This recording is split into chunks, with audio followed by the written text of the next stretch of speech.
Assalamualaikum warahmatullahi wabarakatuh. Yordania menyimpan banyak situs peninggalan masa lampau yang syarat dengan sejarah, terutama bagi umat Islam. Terdapat 27 objek yang berhubungan langsung dengan sejarah Islam, mulai dari makam para nabi seperti Nabi Sulaiman, Nabi Harun, Nabi Su'aib, Nabi Daud, Nabi Lut, dan Nabi Nuh, sampai makam para sahabat seperti Ja'far bin Abu Thalib, Bilal bin Rabah, dan lokasi sejarah seperti masjid, lokasi perang Yarmuk, dan lainnya. Maka tak heran jika negeri ini juga mendapat julukan negerinya para nabi.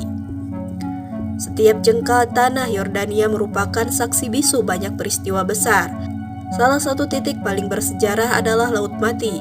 Wilayah yang berbatasan langsung dengan Palestina ini merupakan saksi sebuah ajab maha dahsyat yang belum pernah sebelumnya diturunkan pada kaum manusia. Ya, titik terendah di muka bumi ini merupakan lokasi di mana kaum bebal Nabi Lut alaihi wasallam ditenggelamkan dalam ajab dahsyat yang menghinakan. Jejaknya bahkan masih bisa kita lihat dengan mata kepala kita sendiri. Bagaimana onggokan jasad terawetkan dengan ekspresi terkejut disebabkan ajab yang datang tiba-tiba, berselimutkan debu tengah berhubungan sesama jenis.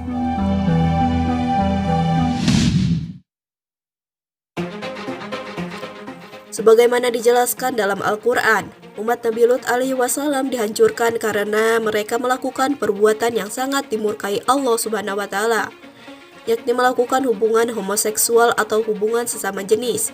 Walaupun sudah diperingatkan berulang kali oleh Nabi Lut, namun umatnya tak mau menuruti perintah tersebut.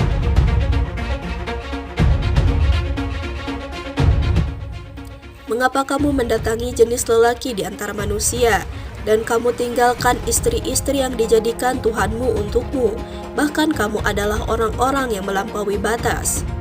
Quran Surat Al-Su'ara ayat 165 hingga 166.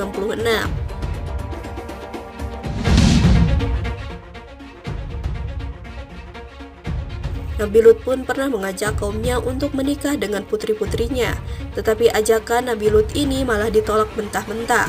Mereka tetap tidak mau dan tidak berhasrat kepada perempuan.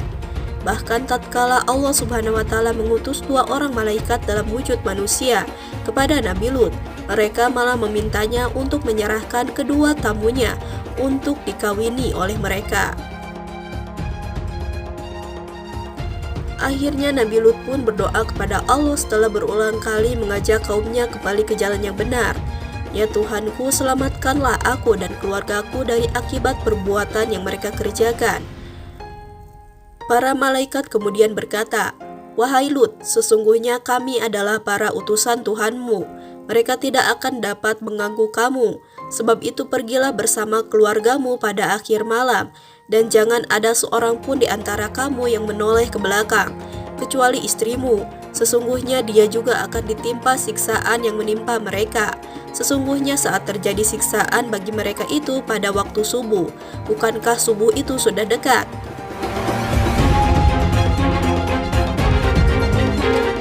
Lalu Allah menyelamatkan Nabi Lut, semua keluarganya dan para pengikutnya yang beriman, kecuali istrinya yang termasuk ke dalam golongan orang-orang yang tertinggal dan dibinasakan olehnya. Allah kemudian mendatangkan ajab yang belum pernah ditimpakan pada umat nabi-nabi sebelumnya secara tiba-tiba. Kaum Sodom dan Gomorrah itu dibinasakan dengan dijungkir balikan dan dihujani dengan hujan batu saat mereka tengah asyik bermaksiat.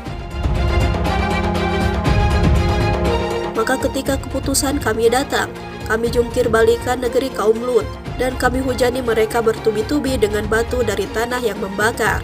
Quran Surat Hud ayat 82.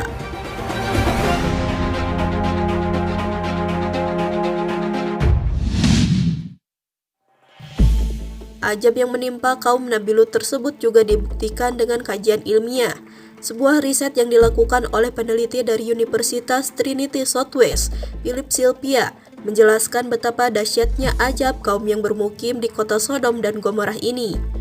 Dari penelitian tersebut terungkap bahwa 3.700 tahun yang lalu, tepatnya ketika peradaban Nabi Lut alaihi wasallam, meteor berjatuhan dari langit dan terpecah menjadi pecahan-pecahan kecil.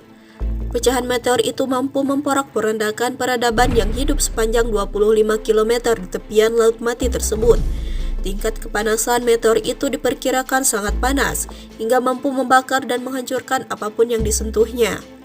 Diperkirakan sebanyak 65.000 warga tinggal di kawasan ini sebelum peristiwa jatuhnya meteor-meteor tersebut.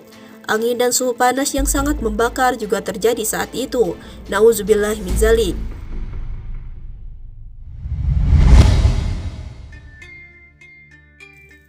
Nah, bagaimana menurut kalian? Begitu banyak Allah membuat perumpamaan di dalam Al-Quran untuk menjadi pelajaran bagi kita. Yang jadi pertanyaan, apakah kita mau mengambilnya atau malah acuh dan menghiraukan petunjuk tersebut? Karena bisa saja ajab yang sama juga diturunkan pada kita. Melihat begitu banyak kerusakan yang terjadi oleh tangan umat manusia saat ini. Perilaku seperti kaum Sodom dan Gomorrah pun saat ini telah merajalela, seakan tidak mengambil pelajaran dari kekuasaan Allah atas umat-umat bebal sebelumnya.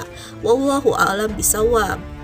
Sekian tayangan hari ini, semoga bermanfaat dan menambah wawasan serta keimanan kita kepada Allah Subhanahu wa Ta'ala, dan semoga kita dilindungi dari sebab-sebab yang mendatangkan ajab darinya.